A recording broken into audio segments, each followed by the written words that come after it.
the overpass, the street corner, a weathered face with a cardboard sign, all universal images and symbols of homelessness, or at least so we thought. This is how I originally pitched the Hungry Planet Bible Project. Me in a van, traveling around, hanging out in homeless shelters and on street corners, getting those gritty and raw interviews with these chronically homeless people. But the truth is that in most major cities, the chronically homeless make up less than 10% of the homeless population. So part of that original vision will come to pass in this project. But in a city like Denver, Colorado, site of this year's International Christian Retail Show, only 300 of the city's 6,000 homeless are considered chronic cases of homelessness. So where are the other 90%?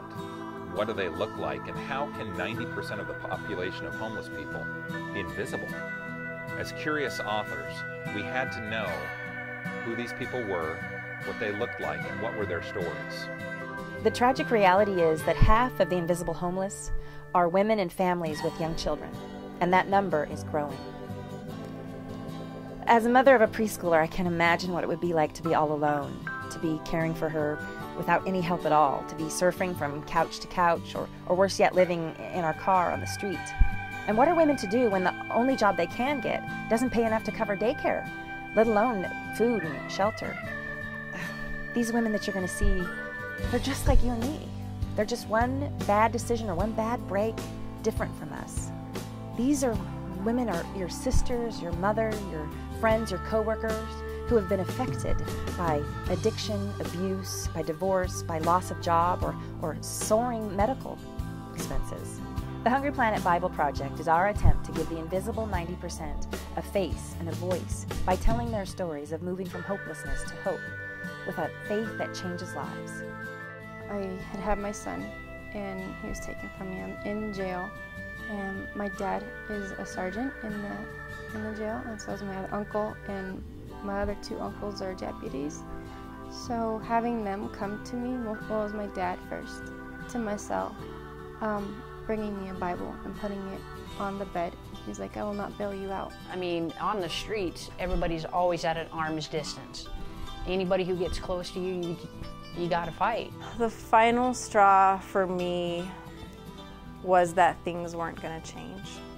I waited for 3 years, praying and hoping that it would be okay. I was just like this stay-at-home mom drug addict.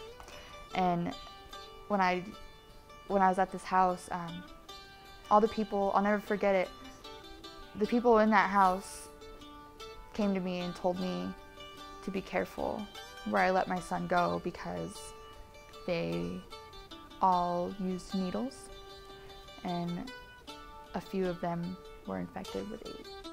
The first installment of the project is called No Room at the Inn.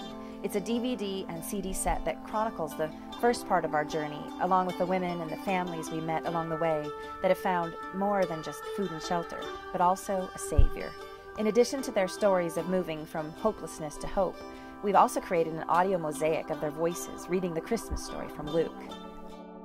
Suddenly, the angel was joined by a vast host of others, the armies of heaven, praising God and saying, Glory to God in highest heaven, and peace on earth to those with whom God is pleased. When the angels had returned to heaven, the shepherds said to each other, Let's go to Bethlehem. Let's see this thing that has happened, which the Lord has told us about. They hurried to the village and found Mary and Joseph, and there was a baby lying in the manger. All this, plus testimonies and encouragement from those working in the organizations that opened their doors to provide them shelter and ultimately something vastly more eternal. And tears started to run down his eyes as he thanked me for providing him with a place that was giving him hope. It is our hope that with the stories and resources available on this disc set, along with the website, that we will move people to pray and to give to women and families in need. Through paralleling the story of Joseph and Mary with no room at the inn, we believe that we've created something compelling for families and churches and businesses to view and to get inspired to give in a personal and tangible way this holiday season, through inspiration rather than feelings of guilt, either by partnering with a local organization that's already ministering in their own community, or by using the resources bundled on the disc set to create their own initiative if nothing is available locally. This Christmas, let's help modern-day innkeepers make room for weary travelers where the road of life has been unforgiving. It's our hope that through No Room at the Inn, that our brothers and sisters in faith will see these homeless women and children in the light of James 1:27, that pure and genuine religion in the sight of God the Father means caring for orphans and widows in their distress and refusing to let the world corrupt you. The Hungry Planet Bible Project is an ambitious 10,000-mile road trip undertaken by one man, one woman, and one preschooler to meet the homeless and the people who take them in. The project's goal is to give the homeless a face and a voice, and to record their stories of finding faith and hope where there should be none.